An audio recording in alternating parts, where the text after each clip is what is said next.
Friday 26th of March. Today marks the day when the Climate and Ecology Bill was due its second reading in the House of Commons. The CEE Bill is the only legislative plan before MPs that aims to tackle the climate-nature crisis at the speed and scale that science demands. I'm stood here in the beautiful Forest of Dean, urging my MP, Mark Harper, to support the CEE Bill, because government's current net 2050 plans give us only a 50-50 chance of not going over a critical rise in global temperatures. That's not good news for our children.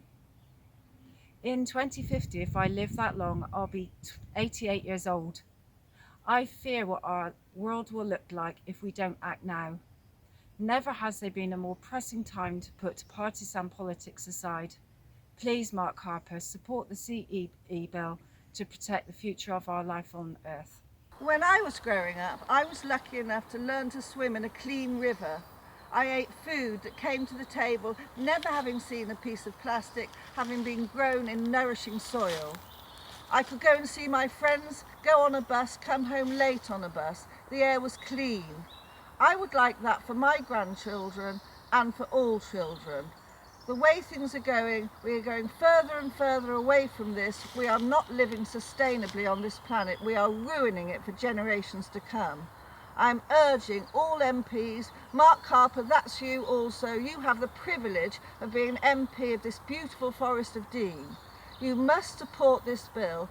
Listen to the scientists as you've been telling us through this pandemic. It's important. They know what they're saying. They are saying the truth. They need to be listened to. This bill needs to be passed, to be acted upon. You need to set up citizens' assemblies. There are people out here wanting to be part of this, wanting to be part of this action.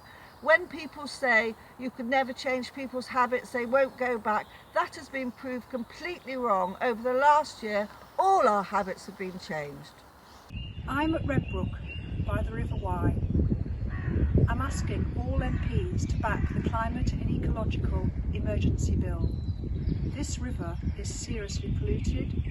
Anglers I've spoken to tell me it is dying. Pollution from sewage, plastic and slurry, particularly from the poultry factory farms, have destroyed the natural cycles and life in the river.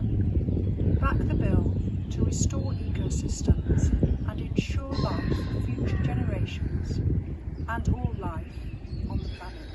Mark Harper, climate change and the sixth extinction are well underway.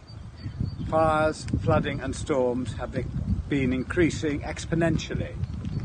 Last year, globally, it was the hottest on record. Here in the forest, Lydney and the surrounds of Newnham will flood, the forest will burn, and eventually arid ground will lead to mass starvation. 2050 is much too late for climate neutral. This leaves a 50-50 chance of unstoppable climate change, leading to extinction of most life on Earth, including humans. All that on the flip of a coin? The Climate and Ecological Emergency Bill will lead the way out of this. It will lead to real action immediately to slow and turn round climate change and destruction of species. Mr. Harper, my grandchildren are going to be in their 30s in 2050. That is going to be too late for them to have a life that is worth living. We need to attend to this now. This bill will help to move things on and try to change our basic attitude, which is built on money and greed at the moment. World governments have failed to respond to the climate crisis adequately.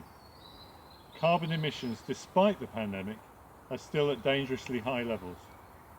Many leading scientists say we only have 2 or 3 years to avoid runaway climate change.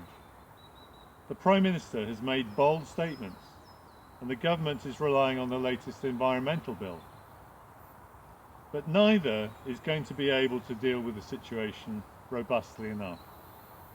The CE bill calls for a proper plan of action to be put in place, and it calls for citizens' assemblies to play a big part in ensuring an effective response is delivered.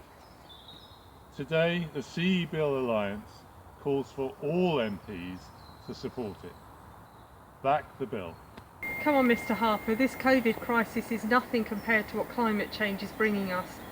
Don't you want a future for your children? Because I know I do for mine. Please back this bill.